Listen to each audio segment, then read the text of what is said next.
आखाती देशातील युद्धाच्या परिस्थितीचा फटका आता थेट भारतामधील हॉटेल व्यावसायिकांना देखील बसला आहे। त्याचं कारण असं की कमर्शियल गॅसचा जो तुटवडा आहे त्याचा फटका थेट हॉटेल चालकांना बसला आहे।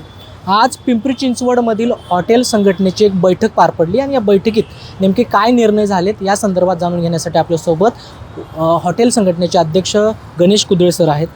अध्यक्ष, काय सांगाल, आज बैठक झालेली आहे, काय निर्णय झाला आहे, काय ठरले पुढे जायचं? पुढे जाणं म्हणजे आता अक्षरशः आम्हाला या अचानक जो आमच्यावरती जो आघात झालेला आहे की आता गॅस सप्लायच बंद झालेला आहे टोटली, आणि ह्याची कल्पना आम्हाला पूर्वी दिली नसल्यामुळे आणि आम्ही बेफाम होता, गॅस सप्लाय चालू होता व्यवस्थित सुरळीत, आणि अचानक आम्हाला कळलं की गॅस पूर्ण बंद सप्लाय झालेला आहे।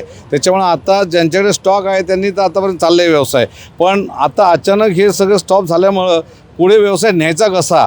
कोळशावरती आम्ही ते पदार्थ बनवू शकत नाही तेवढा, त्यामुळं इंडक्शन पण आम्ही पर्याय शोधतोय, त्याचाही प्लॅन, पण अचानक ह्या सगळ्या गोष्टी मिळतील का, त्याची रेट किती वाढलेले असतील, त्यामुळं आता हा जो निर्णय आलेला आहे याच्यामुळे निश्चित आम्ही हातबद्दल झालो आहोत आणि काही अंशी ऑलरेडी आमचे व्यवसाय बंद पण झालेले आहे। 30% व्यवसाय परिस्थिती आहेच, परंतु आज बैठक झाली, सगळे हॉटेल व्यावसायिक या ठिकाणी आले होते, त्यांचं काय म्हणणं, काय निर्णय झालाय?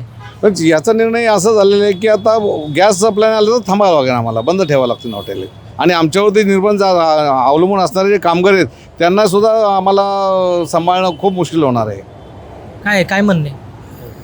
हॅलो, हां, काय म्हणणे? आता आपली मीटिंगमध्ये असं झालं की आता पुढचे काय धंदा करायचं कसं आहे, आता गॅस नाही भेटला तर आम्ही हॉटेल नाही चालू करू शकतो, आणि आता आमचे स्टॉप आहे दर हॉटेलमध्ये 40-50 स्टाफ असतो, स्टाफचं जेवणाचं व्यवस्था कसं करायचे ते आम्ही टेन्शनमध्ये आहे। गॅस त्यामुळे कमीत कमी सरकार आपला एक तर दर हॉटेलमध्ये एक गॅस सप्लायची करायची, ते केलं तर आम्ही ब्लॅकमध्ये येणाऱ्या किंवा डोमेस्टिक सिलेंडरचे कालाधंदे ते कमी होणार आहे। हॉटेल व्यावसायिक आहात, दररोज किती गॅस लागतात? रोज युद्धाच्या अगोदरची परिस्थिती आणि नंतरची परिस्थिती काय? रोज कमीत कमी आम्हाला 1 ते 2 सिलेंडर टाकायला लागतात। युद्धाच्या अगोदर आम्हाला पाहिजे तेवढे व्यावसायिक सिलेंडर मिळत होते, पण गेले 2-4 दिवस झाले की आता ते सिलेंडरसुद्धा आम्हाला गव्हर्नमेंट एस्मा कायदा लागू केल्यामुळे आम्हाला मिळत नाही आहे। तर येत्या काही दिवसात जर आम्हाला सिलेंडर नाही मिळाले तर आम्हाला हॉटेल व्यवसाय बंद करावा लागेल। आता किती गॅस आहेत तुमच्याकडे?